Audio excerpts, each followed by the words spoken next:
அடுத்தபடியாக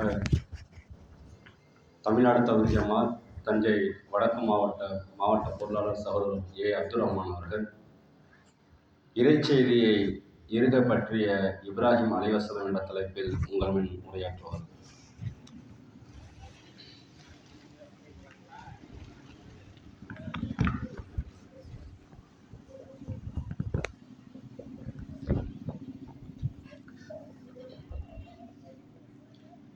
இன்னல் ஹம்துலில்லாஹ்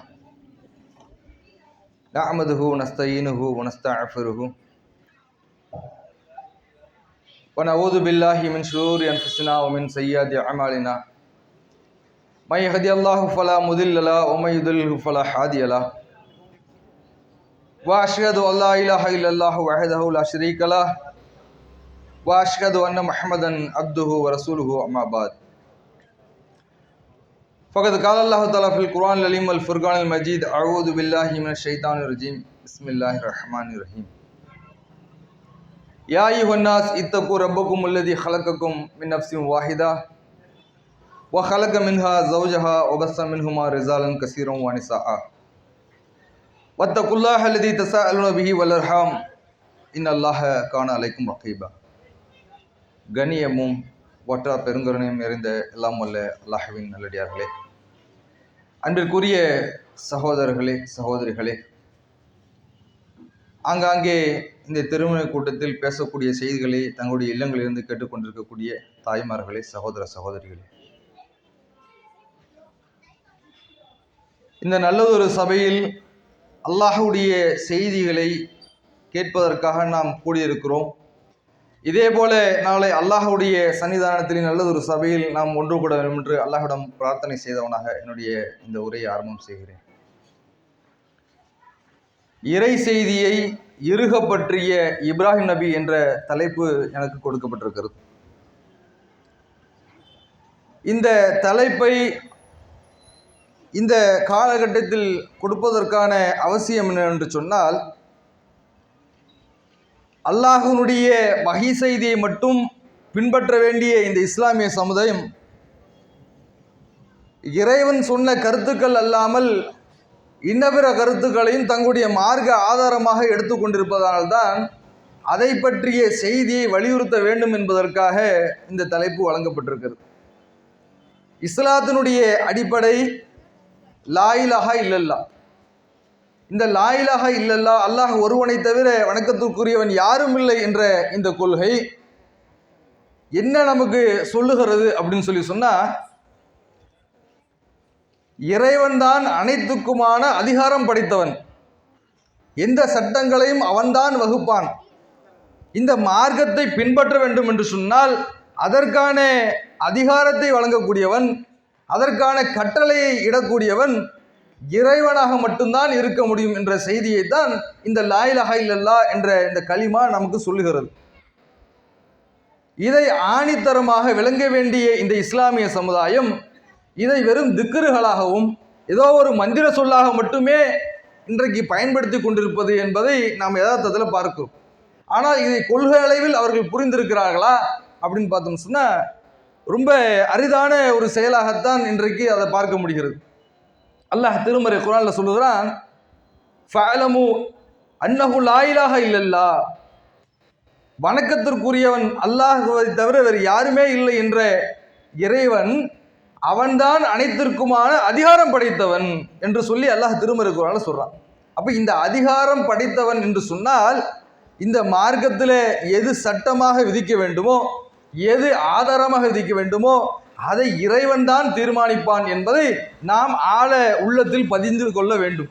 ஆனால் இன்றைக்கு இஸ்லாமியர்களாக இருக்கக்கூடியவர்கள் இப்படி விளங்கி இருக்கிறாங்களா அப்படின்னு சொன்னால், நாம் யாரையெல்லாம் நேசிக்கிறோமோ, நாம் யாரையெல்லாம் பின்பற்றுகிறோமோ அவர்களும் அவர்களுடைய கருத்துக்களும் மார்க்கத்திற்கான ஆதாரமாக இன்றைக்கு எடுத்துக்கொண்டு போறதை பார்க்கிறோம். அப்ப ஆனால் அல்லாஹ் சொல்லுகிறான், இந்த மார்க்கத்திற்கான அதிகாரம் எனக்கு மட்டும் இருக்கிறது சொல்றான்னு சொன்னா, இதை கருத்தை எப்படி எடுக்கிறாங்க? நான் யாரை நேசிக்கிறேன்? நபி தோழர்களை நேசிக்கிறேனா? சஹாபாக்களை நேசிக்கிறேனா? நபி தோழர்களுக்கு பின்னால் வந்த தாபியங்களை நேசிக்கிறேன்னு சொன்னா, அவர்களுக்கு பின்னால் வந்த தபா தாபியங்களை நேசிக்கிறேனா, இமாம்களை நேசிக்கிறேனா, இமாம் அபு ஹனிஃபாவை நேசிக்கிறேனா, இமாம் ஷாஃபியை நேசிக்கிறேனா? இப்போ இவர்களையெல்லாம் நான் நேசிக்கிறேன் என்று சொன்னால் அவர்களையும் நான் ஆதாரமாக எடுத்துக்கொள்கிறேன் என்ற அர்த்தத்தில் இன்னைக்கு சில சட்டங்களை அப்படி எடுத்துக்கொள்கிறத பார்க்கிறோம். ஆனால் அல்லாஹ் சொல்கிறான், திருமறை குர்ஆனுடைய 7வது அத்தியாயத்தினுடைய 3வது வசனத்தில் அல்லாஹ் சொல்றான், இத்தபிஉ மா உன்சில இலைக்கும் மின் ரப்பிக்கும், உங்களுடைய இறைவனிடமிருந்து எது உங்களுக்கு வழங்கப்பட்டதோ அதை நீங்கள் பின்பற்றுங்கள். அல்லாஹ்விடத்திலிருந்து எது உங்களுக்கு வஹி செய்தியாக, இறை செய்தியாக உங்களுக்கு வழங்கப்பட்டிருக்கிறதோ அதை நீங்க பின்பற்றுங்க. வலா தத்தபிஉ மின் தூனிஹி அவுலியா, அதை விட்டு வேற கொள்கைகளை அல்லது வேறொருவர்களை, மற்றவர்களை நீங்கள் நேசர்களாக ஏற்படுத்திக் கொள்ளாதீர்கள், மற்றவர்களை நீங்கள் பின்பற்றாதீர்கள் என்று அல்லாஹ் திருமறை குர்ஆனில் சொல்றான்.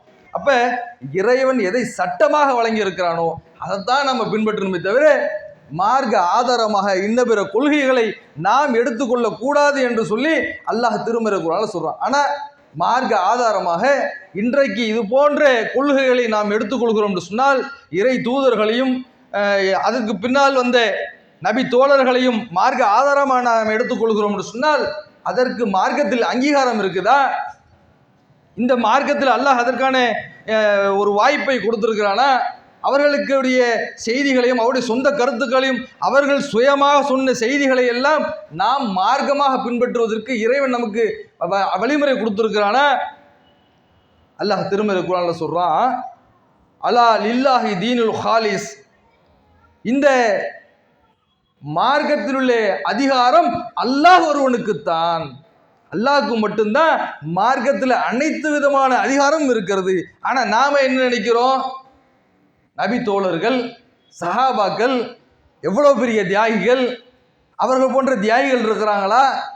அவர்கள் அல்லாஹ்வுடைய மார்க்கத்திற்காக எவ்வளவு அர்ப்பணிப்புகளை செய்திருக்காங்க, எவ்வளவு தியாகத்தை செய்திருக்கிறாங்க, அல்லாஹ்வுடைய தூதரோடு நட்பு பாராட்டி இருக்கிறாங்க, இன்னும் பல தியாகத்திற்கு சொந்தக்காரர்களாக இருக்கிறாங்க, அவர்களை நாம் பின்பற்ற வேண்டாமா என்று சொல்லி சிந்திக்கிறாங்க. அதை மார்க்கமாக எடுத்து சொல்வதற்கு ஆதாரமாக சொல்றாங்க. ஆனால் அவர்கள் இப்படி மார்க்கத்திற்காக உழைத்ததின் காரணத்தினால் நாம் அவர்களை நேசிக்க வேண்டும் என்று சொல்லி அல்லாஹ் நம்ம கட்டளை எடுக்கிறான். இது ஈமானுடைய ஒரு அம்சம். சஹாபாக்களை நம்ம நேசிக்கணும், நபி தோழர்களை நம்ம நேசிக்கணும், அதில் எந்த ஒரு மாற்று கருத்தும் இல்லை. ஆனால் அவர்களை அதை பின்பற்றுவதற்கு ஆதாரமா? மார்க்கத்தில் ஒரு காரியத்தை நீங்கள் செய்ய வேண்டும், செய்ய வேண்டாம் என்று சொல்வதற்கு யார் அதிகாரம் கொடுத்தது? அல்லாஹு தீனுல் ஹாலிஸ், அவன்தான் மார்க்கத்திற்கு அதிகாரம் படைத்தவன் என்று சொல்லி அல்லாஹ் சொல்கிறானே, அந்த அதிகாரம் படைத்தவன், அனைத்து உரிமைகளையும் படைத்த இறைவன், அவன்தான் இந்த மார்க்கத்தில் எதை செய்தால் அது நன்மை, எதை செய்தால் அது தீமை, எது கட்டாயமான செய்தி, எது சுன்னத்தான செய்தி, எது ஹலால், நமக்கு எது ஹராம் அப்படின்னு சொல்லி இறைவன் நமக்கு சொல்லுவான். இத செய்தியே பிறர் சொல்வதற்கு, மற்றவர்கள் சொல்வதற்கு மார்க்கத்தில் அதிகாரம் இருக்குதா? அவர்களுக்கு அல்லாஹ் அதற்கான உரிமையை கொடுத்திருக்கிறானா அப்படின்னு சொன்னா இந்த சமுதாயம் இதை சரிவர புரிந்து கொள்ளவில்லை.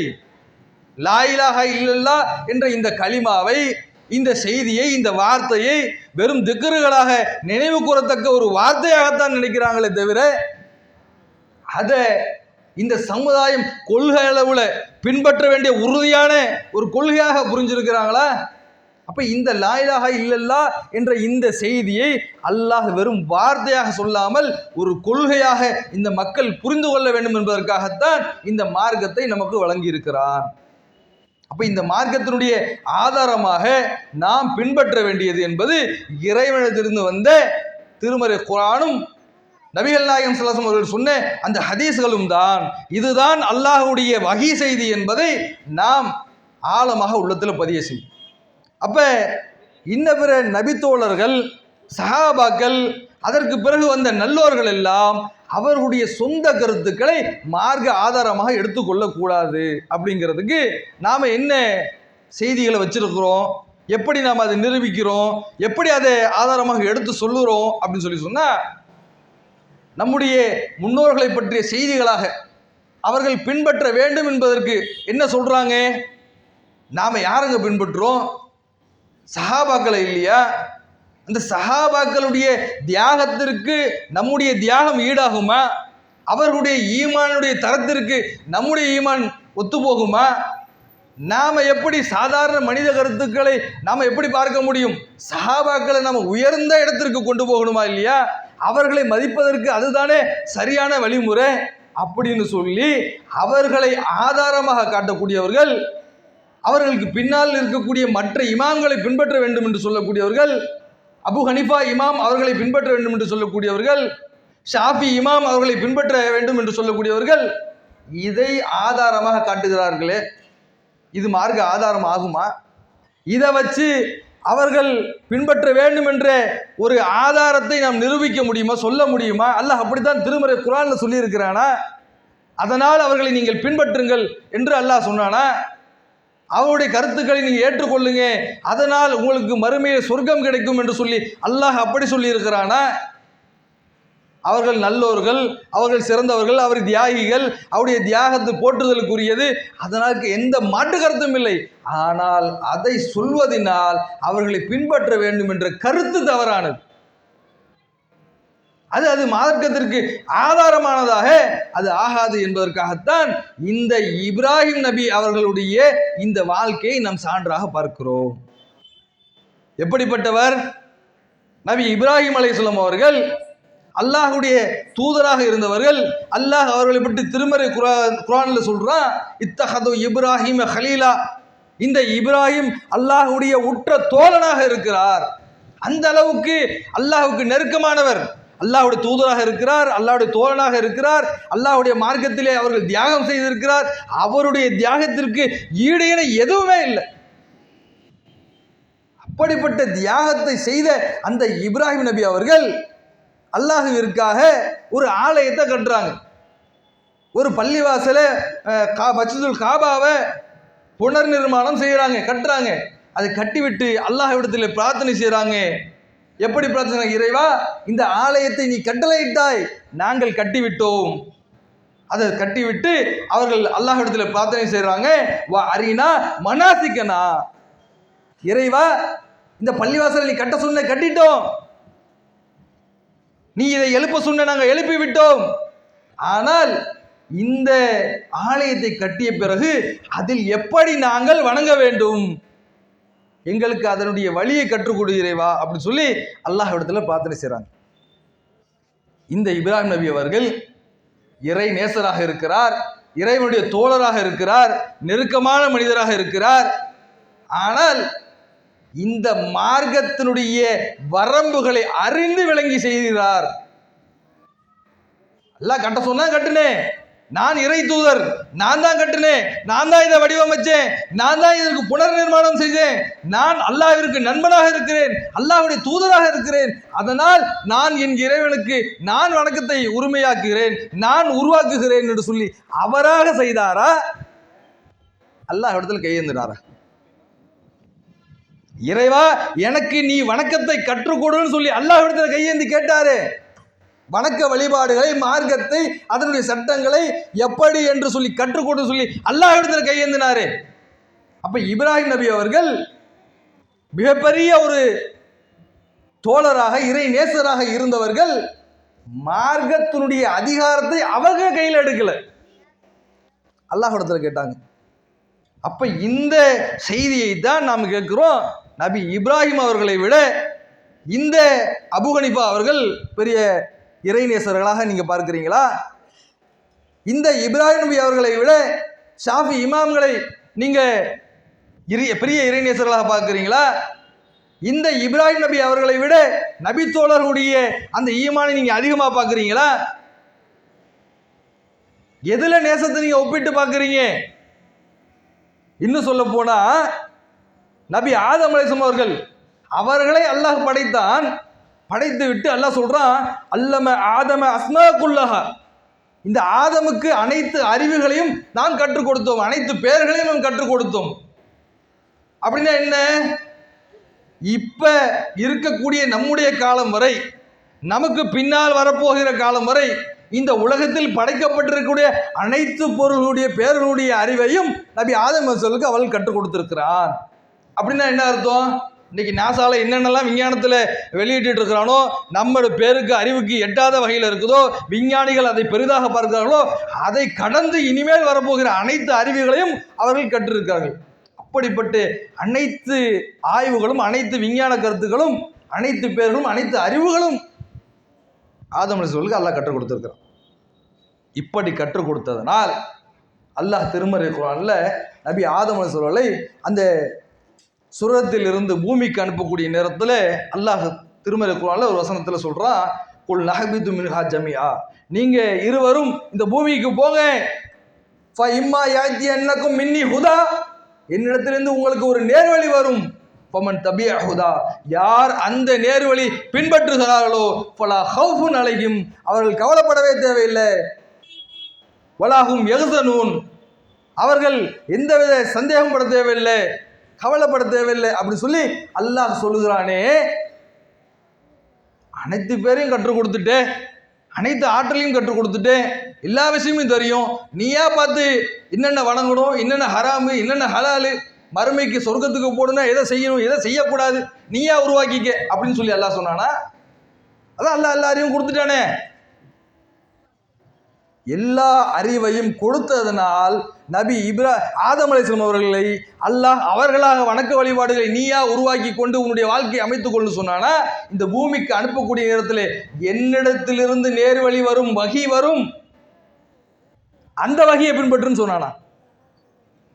நீ எவ்வளவு பெரிய ஆளா இருந்துக்க, எவ்வளவு பெரிய ஆலிமா இருந்துக்க, எவ்வளவு பெரிய உலமாக்களாக கூட இருந்துக்க, எவ்வளவு பெரிய அறிவு ஜீவியாக கூட நீ இருந்து கொள், ஆனால் என்னுடைய வகை செய்தியை மட்டும்தான் நீ மார்க்கமாக பின்பற்ற வேண்டும். அல்லாஹ் திருமறை குர்ஆன்ல சொல்றானே தெளிவா. அந்த நபி ஆதம் அவர்களை விட மேலானவர்களா இன்றைக்கு நாம் பார்க்கக்கூடிய இமாம்கள் யாரோடு நாம் ஒப்பிட்டு பார்க்கிறோம்? நபிகள் நாயகம் ஸல்லல்லாஹு அலைஹி வஸல்லம் அவர்கள் மதீனாவுக்கு வர்றாங்க, மக்காவிலிருந்து ஹிஜ்ரத் செய்து மதீனாவுக்கு வர்றாங்க. வந்த அந்த ஆரம்ப காலகட்டத்தில் மதீனாவில் விவசாயம் செய்யக்கூடிய அன்சாரி தோழர்கள் அந்த விவசாய முறையை பார்க்குறாங்க. அவர்கள் ஒரு ஆண் மரத்தையும் பெண் மரத்தையும் ஒரு சேர்க்கை செய்து அதன் மூலமாக விளைச்சலை பார்க்குறாங்க. அப்போ அல்லாஹ் கேட்குறாங்க, என்னப்பா இது, ஒரு ஆண் பெண் மரத்தை எல்லாம் ஒன்று சேர்த்து இது போல ஒரு விவசாயத்தை செய்றீங்க, ஏன் இப்படி பண்ணுறீங்க அப்படின்னு கேட்குறாங்க. இப்போ சஹாபாக்கள் எப்படி விளங்குறாங்க? அல்லாஹ்வுடைய தூதர் ஒரு செய்தியை சொல்கிறாங்க, இதை இங்கே தவிர்க்கலாமேன்னு சொல்கிறாங்களே, ஒருவேளை இது வகியா இருக்குமோ என்று நினைப்பார்களா இல்லையா? அது மாதிரி எடுத்துக்கிட்டு சஹாபாக்கள் என்ன செய்கிறாங்க, அந்த வருடத்தினுடைய விவசாயத்தை இது போல ஆண் பெண் சேர்க்கையை செய்யாமல் விவசாயம் பண்ணுறாங்க, விளைச்சல் குறைஞ்சிருது. அல்லாஹ்வுடைய தூதர் கேட்குறாங்க, ஏன் இந்த வருஷம் விவசாயத்தினுடைய விளைச்சல் குறைஞ்சிச்சு? அப்போ சஹாபாக்கள் சொல்கிறாங்க, அல்லாஹ்வுடைய தூதரே, நீங்கள் தான் இப்படி விவசாயம் செய்ய சொல்லி எங்களுக்கு சொன்னீங்களே அப்படின்னு சொல்லும்போது அல்லாஹ்வுடைய தூதர் சொல்கிறாங்க, உலக விஷயத்தில் என்னை விட உங்களுக்குத்தான் தெளிவு அதிகமாக இருக்கும். அல்லாஹ்வுடைய தூதர் நபிகள் நாயகம் ஸல்லல்லாஹு அலைஹி வஸல்லம் சொல்கிறாங்க, இன்னமா அன பஷருன், நானும் ஒரு மனுஷன் தான்ப்பா, உங்களை மாதிரி நானும் மனுஷன் தானே. உலக விஷயத்தில் உங்களுக்கு அதிகமான அறிவுகள் இருக்கும், நாலேஜ் என்னை விட அறிவு உங்களுக்கு அதிகமாக இருக்கும். மார்க்க விஷயத்தை நான் சொன்னேன்டா அதை நீங்க பின்பற்றுங்க.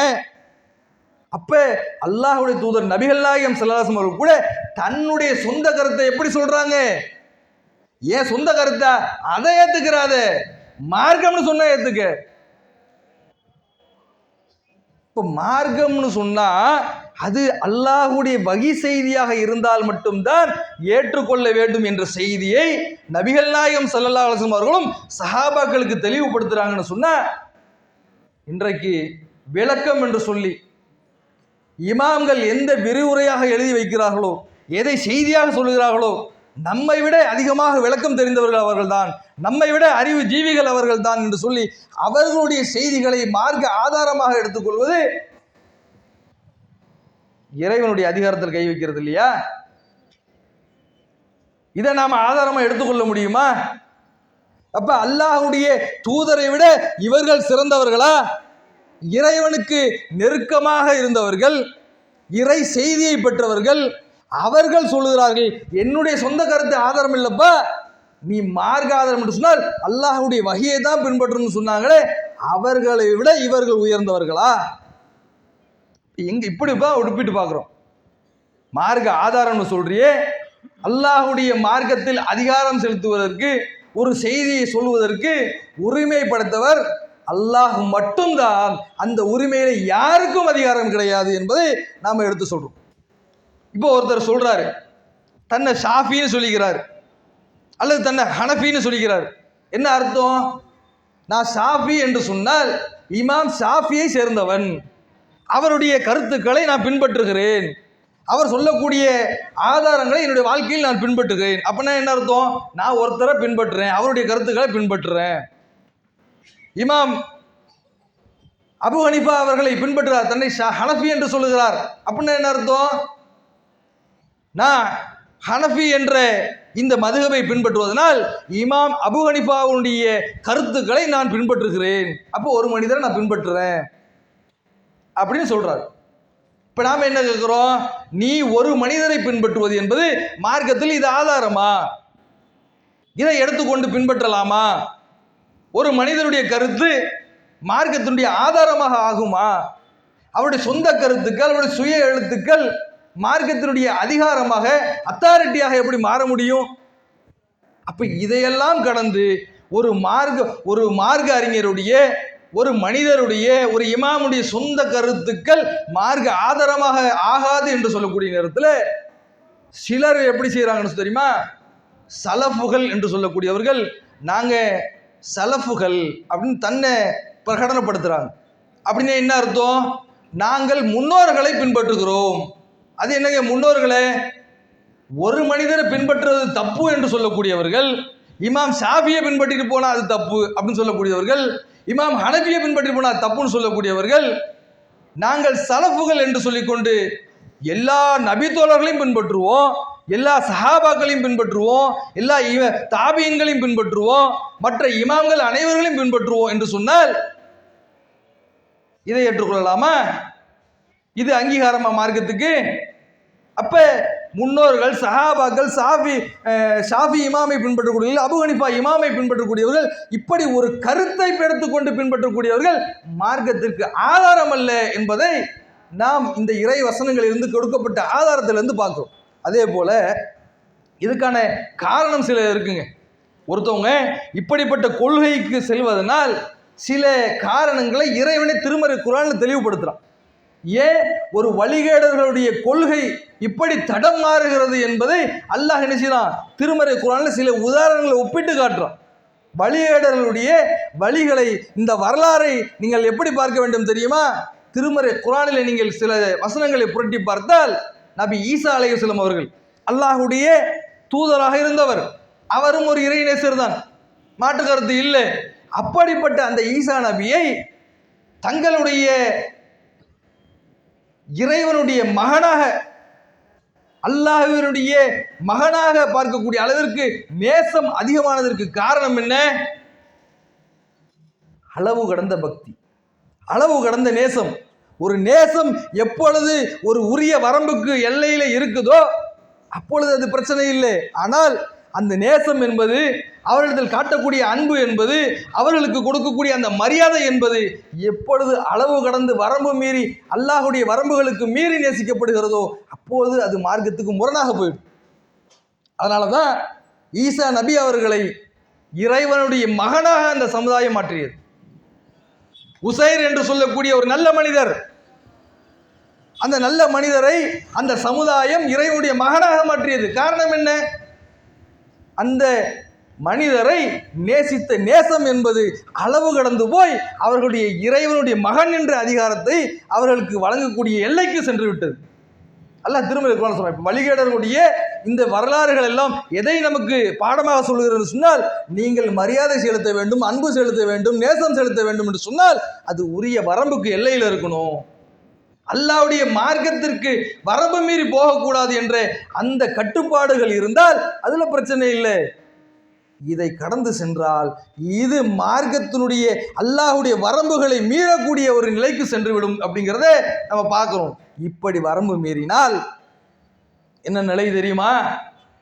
அல்லாஹ் திருமறை குர்ஆனுடைய வசனத்துல சொல்றான், இன்னா சாதத்னா வ குஃப்ரானா, மறுமை நாளிலே நரகத்திலே சில மனிதர்கள் புறம்புவார்கள், நாங்கள் எங்களுடைய முன்னோர்களையும் எங்களுடைய தலைவர்களையும் நாங்கள் பின்பற்றினோம். ஃபஅலல்லூன சபீலா, அவர்கள் எங்களை வழிகெடுத்து விட்டார்கள் இறைவா.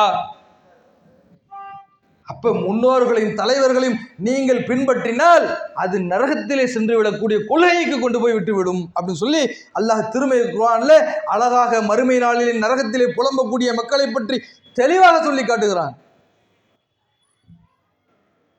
அப்ப எதை பின்பற்றணும், எது மார்க்கத்திற்கான ஆதாரம் என்பதை அல்லாஹ் அழகாக தெளிவுபடுத்துகிறான்.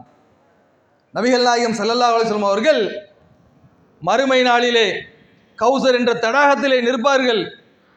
அந்த நீரை மறுமை நாளிலே விசாரணை செய்யக்கூடியவர்களுக்கு, அந்த வெயிலுடைய தாக்கம் கடுமையிலே அதிகமாக இருக்கக்கூடியவர்களுக்கு புகட்டுவார்கள். அதில் ஒரு முறை அந்த நீரை அருந்தினால் அது மீண்டும் தாகத்தை கொண்டு வரவே வராது. அந்த அளவுக்கு ஒரு அற்புதமான ஒரு தடாகத்தினுடைய நீராக அது இருக்குது. அப்படிப்பட்ட அந்த நீருடைய பொறுப்பாளராக முகமது நபி ஸல்லல்லாஹு அலைஹி வஸல்லம் அவர்கள் இருப்பாங்க. அப்போ அந்த நேரத்தில் அந்த கௌசர் அந்த தடாகத்திற்கு காவலாளே இருக்கக்கூடிய மலக்குமார்கள் சில மனிதர்களை தடுப்பாங்க. அப்போ அல்லாஹ்வுடைய தூதர் நபிகள் நாயகம் ஸல்லல்லாஹு அலைஹி வஸல்லம் அவர்கள் அஸ்ஸஹாபி அவர் என்னுடைய தோழர், அவங்கள விடுங்க, அவங்கள வர சொல்லுங்க அப்படின்னு சொல்லி கூப்பிடுவாங்க. அப்போ அந்த மாணவர்கள் சொல்லுவாங்க, இவங்களை பற்றி உங்களுக்கு தெரியாது, நீங்கள் சென்று விட்ட பிறகு இவர்கள் மார்க்கத்தில் புதிய விஷயங்களை உருவாக்கியவர்கள், மார்க்கத்திலே புதிய காரியங்களை உருவாக்கியவர்கள். அப்படின்னா என்ன அர்த்தம்? மார்க்கத்தில் புதுசா ஒன்றை நீ உருவாக்குன்னு சொன்னா அதை இறைவனும் அல்லாஹ்வுடைய தூதரும் அவருடைய வகி செய்தியின் மூலமாக சொல்லப்படாமல் மார்க்கத்தினுடைய செய்தியாக இவர்கள் உருவாக்கியவர்கள் அப்படின்னு தெளிவுபடுத்துறாங்க. அப்படியா? நபிகள் நாயகம் ஸல்லல்லாஹு அலைஹி வஸல்லம் சொல்றாங்க, சுபுகன் வரட்டுங்க, அவங்கள தூரத்து போங்க, தள்ளி விடுங்க. ரசூலுல்லாஹ்வை துரத்திடுவாங்க. மார்க்கத்தில் எதை நீங்கள் புதிதாக உருவாக்கி அந்த கருத்துக்களை நீங்கள் மார்க்கமாக கொண்டு வர்றீங்களோ அப்படிப்பட்ட மனிதர்கள் அல்லாஹ்வுடைய மறுமை நாளிலே அந்த கௌசர் என்னும் தடாகத்தை விட்டு துரத்தப்படக்கூடியவர்களாக அவர்கள் மாறிவிடுவார்கள். அப்ப இப்படிப்பட்ட நிலை அல்லாஹ்வுடைய தோழர்கள், அல்லாஹ்வுடைய தூதருடைய அந்த தோழர்களுக்கு இருக்குன்னு சொன்னா அந்த தோழர்களை நாம் நேசிக்கலாம், பின்பற்றலாம், அவருடைய சொந்த கருத்துக்களை மார்க்க ஆதாரமாக எடுத்துக்கொள்ளலாம் சொன்னா நபிகள் நாயகம் ஸல்லல்லாஹு அலைஹி வஸல்லம் அவர்கள் அப்படி துரத்தி செல்லப்படக்கூடியவருடைய பெயர் பட்டியலை நமக்கு கொடுத்துருக்கிறாங்களா? யார் யாரெல்லாம் மறுமை நாளிலே அந்த தண்ணீர் தடாகத்திலே இவர்கள் எல்லாம் துரத்தப்படக்கூடியவர்கள் என்ற சஹாபாக்களுடைய பட்டியலை நபிகள் நாயகம் ஸல்லல்லாஹு அலைஹி வஸல்லம் அவர்கள் சொன்னாங்களா?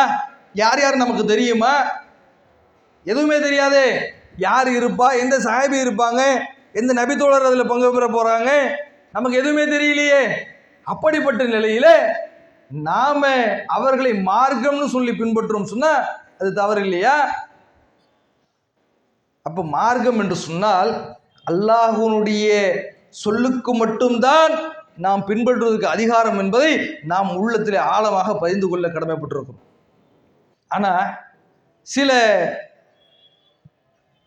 தோழர்கள், நம்மை சேர்ந்தவர்கள் சில சொல்லுவாங்க, என்ன சொல்லுவாங்க, இவங்க சஹாபாக்களை திட்டுறாங்க, சபிக்கிறாங்க, அவர்களை ஏசுறாங்க, அவர்களை பற்றி தப்பாக பேசுகிறாங்க அப்படின்னு சொல்லுவாங்க.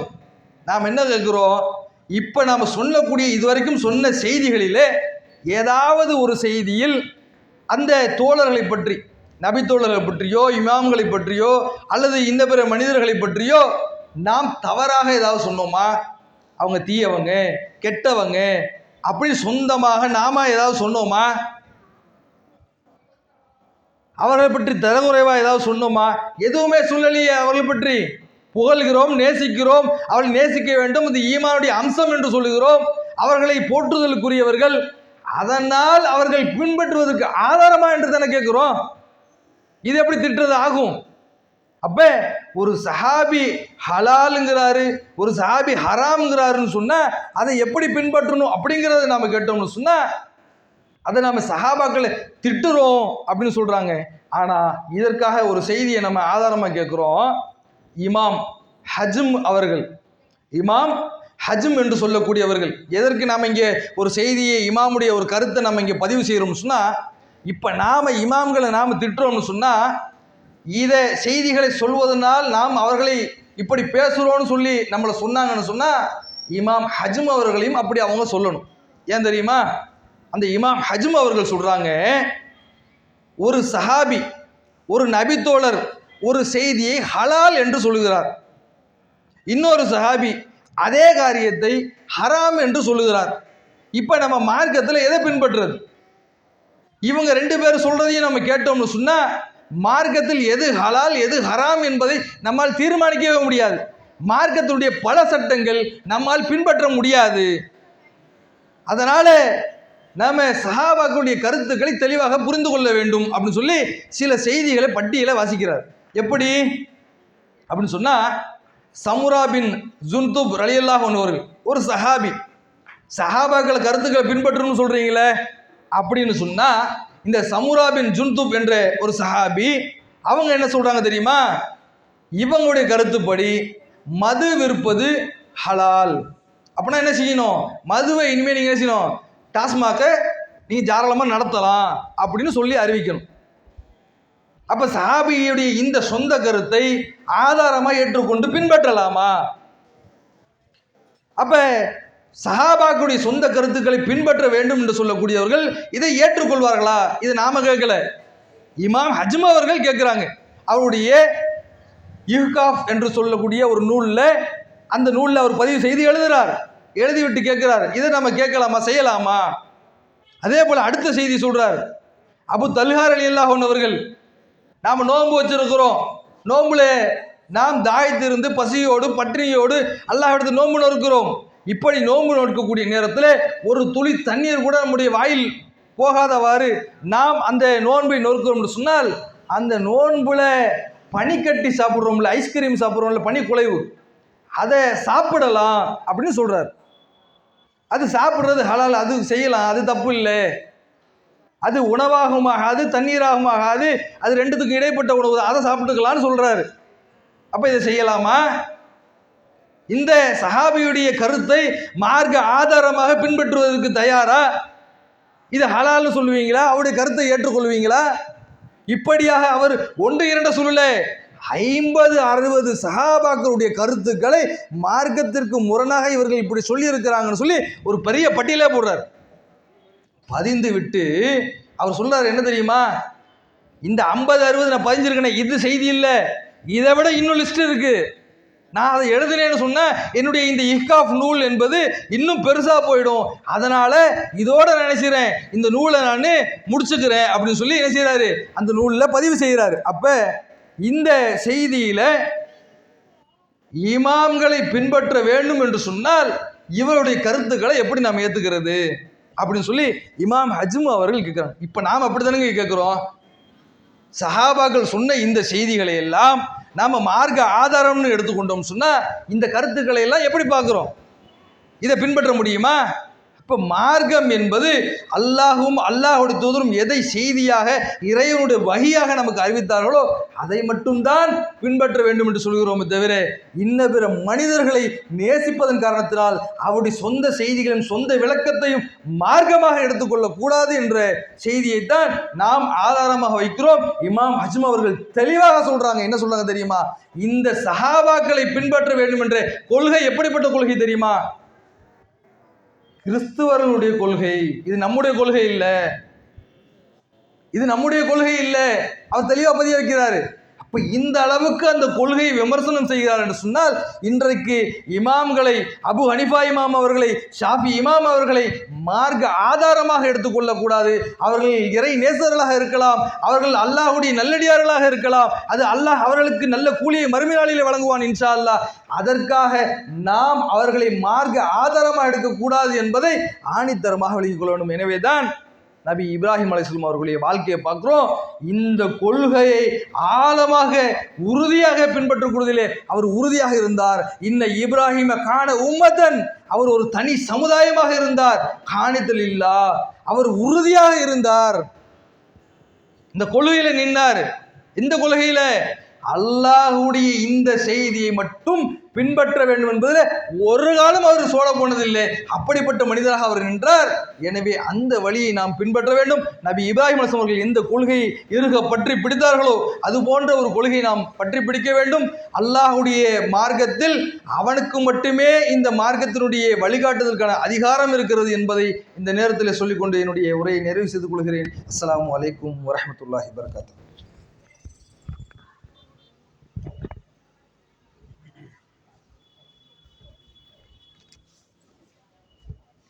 அஸ்ஸலாமு அலைக்கும் வரஹ்மத்துல்லாஹி வபரகாத்துஹு. இந்நிகழ்ச்சியை சிறப்பாக்கி தந்த எல்லாம் வல்ல அல்லாஹ்வுக்கு புகழ் அனைத்தும்.